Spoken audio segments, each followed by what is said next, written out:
السؤال الأول: عدد أعضاء الغرفة الزجاجية ومن هم أهم قادتها؟ ها ست الله يخليك، يا غرفة زجاجية ايش ما ادري ايش كم واحد هم بيها، شو يوميا جايبين لهم واحد، ساعة شهد الشمري وصالحة وفهد وابو سارة، ويوميا طابين لهم طامس واحد جديد، ادري ايش اعدد لك، هاي اذا اريد اعددهم كلهم يراد لي كتاب كامل دفتر كامل يراد لي سيد، غير سؤال الله يخليك. اسكت ماما اقعد اكتب.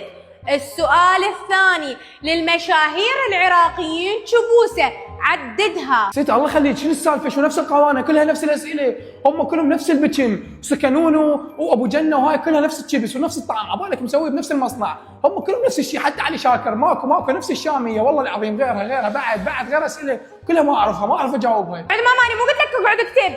السؤال الثالث والاخير: علل سبب خسارة 6 أمتار في انتخابات 2025. ايش ما ادري ليش خسرت، انت روح ساليها بنفسك، ايش ما ادري ليش خسرت، هي ما بس ما تدري ليش خسرت، هم الحكومه هم مرتبيها بيناتهم ست تستشين، انا كل شويه اضل احكي لك. راح اطلعك من القاعة اذا تحكي بعد حكاي، هذا اخر تنبيه. السؤال الاخير هسه: سبب اختفاء بنين الموسوي من الساحة الفنية. اكتب لي الجواب. انا هاك هاي الورقه، انا اطلع اسئله امتحان، هيك اسئله ما اريدها وهيك امتحانها ما اريده، باي باي.